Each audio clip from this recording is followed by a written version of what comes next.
বর্তমান সময়ে অপোর এই ফোনটা অনেক হাই পড়েছে, বিশেষ করে এরকম বাজেটে। ফোনটাতে আমরা পাচ্ছি অসংখ্য ফিচার, যেগুলো আমি এক্সপ্লেন করতে ধরলে একটা ভিডিওতে সম্ভব না। যেগুলো গুরুত্বপূর্ণ বিষয় সেগুলো আমি এক্সপ্লেন করব। আর সত্যি কি ফোনটা আমাদের সব রকম প্রত্যাশা পূরণ করবে? তো চলুন ভিডিওর দিকে আগানো যাক, তাহলে আমরা বুঝতে পারবো পূরণ করতে পারবে নাকি পারবে না। তো ফার্স্টে আমরা কথা বলবো ফোনটার ডিজাইন এবং বিল্ড নিয়ে। ফোনটার মডেল হচ্ছে OPPO Reno 12।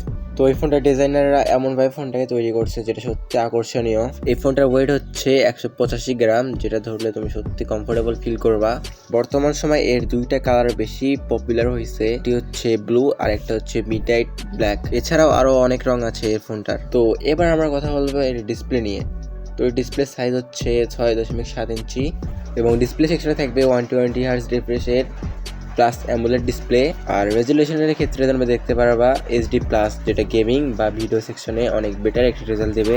তো এবার আমরা কথা বলবো ফোনের মেন বিষয় সেটা হচ্ছে পারফরমেন্স। তো এই ফোনটিতে প্রসেসর হিসেবে থাকবে কোয়ালকম স্ন্যাপড্রাগন 778G, যেটা এই রকম বাজেটের ফোনের মধ্যে সবচেয়ে বেস্ট একটি প্রসেসর। এটাতে তুমি অ্যান্ড্রয়েডের যে কোনো গেম ল্যাগবিহীন ভাবে খেলতে পারবা এবং তুমি যদি চাও তাহলে এই ফোনটাকে রাফ ইউজ করতে পারবা, তারপরে তুমি দেখবা ফোনটা অনেক স্মুথ চলতেছে। তো ফোনটাতে তোমরা দেখতে পারবা দুইটা ভেরিয়েন্ট, একটা হচ্ছে 8GB 256GB আর একটা হচ্ছে 12GB 256GB। তো দাম হিসেবে দুটার র্যাম দুই রকম ভাবে তোমরা দেখতে পারবা। তো এবার কথা বলবো আমরা ব্যাটারি এবং ক্যামেরা সেকশনে। তো তোমরা ব্যাটারিতে দেখতে পারবা 4500 mAh এর ব্যাটারি, তার সঙ্গে থাকবে 80 ওয়াটের চার্জার, যেটা দিয়ে এই ব্যাটারিকে চার্জ করতে সময় লাগে মোটামুটি 20-25 মিনিটের মতো। তো এর ক্যামেরা সেকশনে তোমরা দেখতে পারবা যেটা মেইন শুটার থাকবে সেটা হচ্ছে 50 মেগাপিক্সেল, আর বাকিগুলার তেমন কোনো কাজ নাই।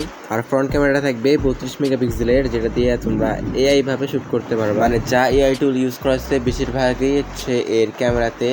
তো তোমরা ক্যামেরাতে হিউজ AI ইউজ করতে পারবা। দেখো সর্বশেষে আমরা কথা বলবো ফোনটার ভালো দিক এবং খারাপ দিক নিয়ে। তো ফোনটার কিছু ভালো দিকও আমরা পাইছি, যেমন হচ্ছে এর ডে লাইট পারফরমেন্সটা অনেক ভালো ছিল, যেহেতু 120 হার্জ রিফ্রেশ রেট ইউজ করা হয়েছে এতে।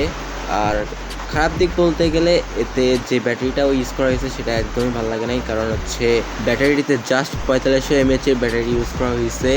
তো আমার কেন যেটা মনে হইতেছে যে এর বাজেট হিসাবে এর ব্যাটারি দেওয়া উচিত ছিল হয় 6000 না 5500-এর। তো তোমার কি মতামত অবশ্যই জানাই দিও, আর যদি এর প্রাইস জানতে চাও কমেন্ট সেকশনে লিখতে পারো, আমি রিপ্লাই দিয়ে দেবো।